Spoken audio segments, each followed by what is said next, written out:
ओम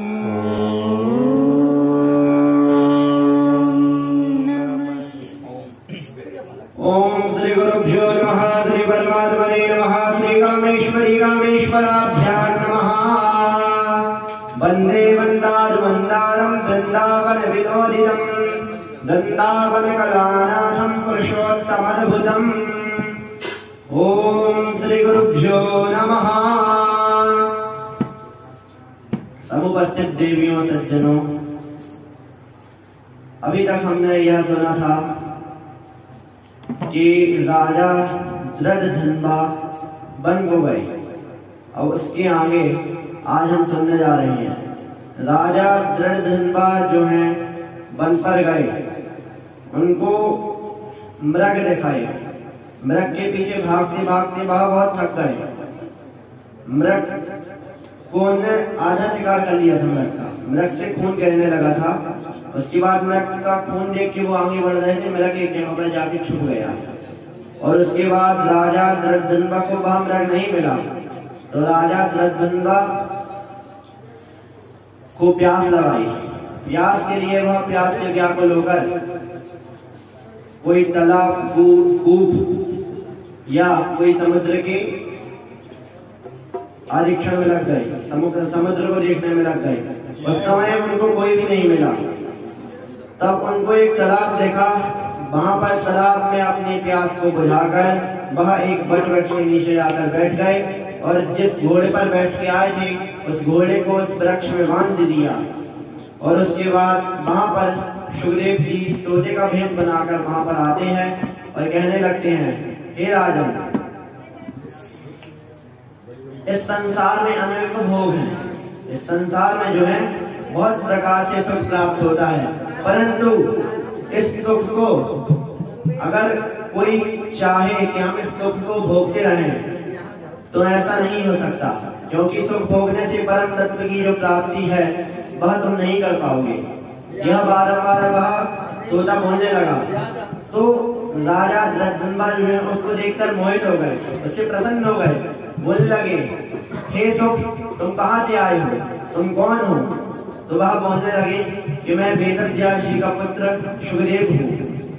उसके बाद राजा दृढ़धन्वा अपने घर को वापस आ गए। अब वह महल में रहते रहते उनने खाना, पानी, सोना सब कुछ छोड़ दिया था। ना किसी से मिलते थे ना जुलते थे, कुछ भी नहीं। बस एक जगह पर बैठ के जो तोते ने कहा है वही ध्यान लगाते रहते थे। अब ध्यान लगाते थे, वह आता था लेकिन उसकी विस्मृति हो जाती थी। आता और भूल जाते वो। अब कैसे कहें, अब उनके मुख से कुछ निकले ही ना। उसके बाद राजा दृढ़धन्वा बोले। उनके पास गुणवती उनकी पत्नी आई और कहने लगी, हे राजन, हे स्वामी, आप इतने दिन से न खा रहे हैं न पी रहे हैं। आपके लिए समस्त भोग है, यहाँ पर समस्त सुख है, आप क्यों नहीं भोगते? आपका चेहरा बिल्कुल उदास हो गया है, ना आप किसी से मिल रहे हैं ना बोल रहे हैं, कुछ भी नहीं कर रहे हैं आप। राजा उसके बाद भी कुछ नहीं बोलते हैं। उसके बाद रानी ने सोचा कि राजन को क्या हो गया है। अब उनके सोचने के बाद भी उनको यह समझ में आया कि उनको हुआ क्या है। वह प्रसन्न भी नहीं होते थे। उसके बाद बाहर जाते हैं, उनको इस प्रकार देख करके वाल्मीकि जी वहां पर आते हैं। वाल्मीकि जी के आने के बाद वह राजन खड़े होकर उनका अभिवादन करते हैं और उनका षोडशोपचार से पूजन करके उनसे प्रश्न पूछते हैं, हे प्रभु, मैं ना बोल पा रहा हूँ, ना भूल पा रहा हूँ, ना कुछ कर पा रहा हूँ, अब मैं क्या करूँ?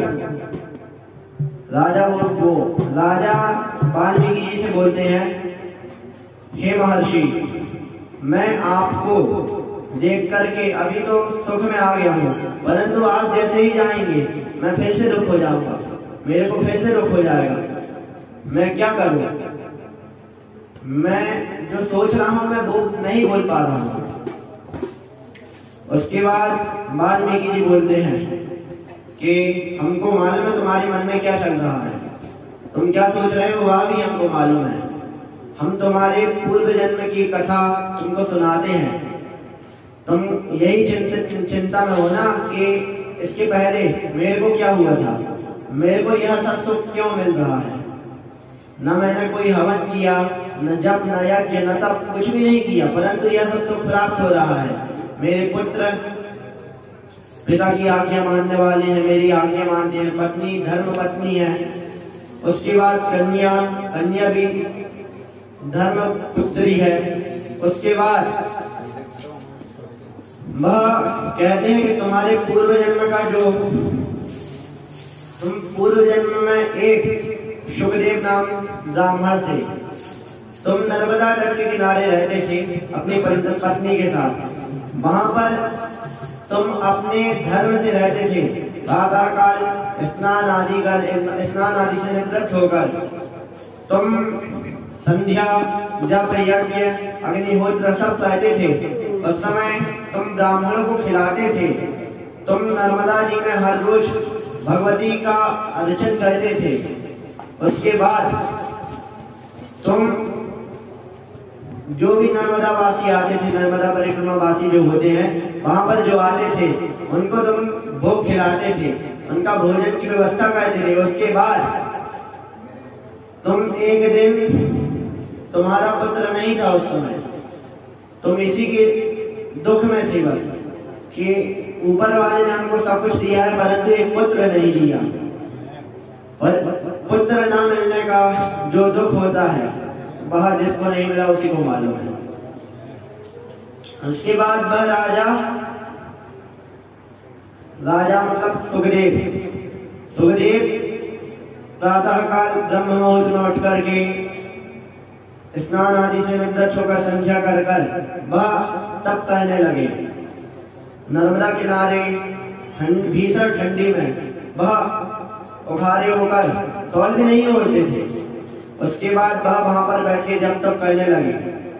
वहां पर बैठे बैठे उन्होंने जब तप किया। उसके बाद 5 दिन बाद उन्होंने भोजन भी बंद कर दिया। सूखे पत्ते खाकर रहने लगे, नर्मदा जी का जल पीने लगे। उसके बाद उन्होंने 4000 वर्ष तक तपस्या की।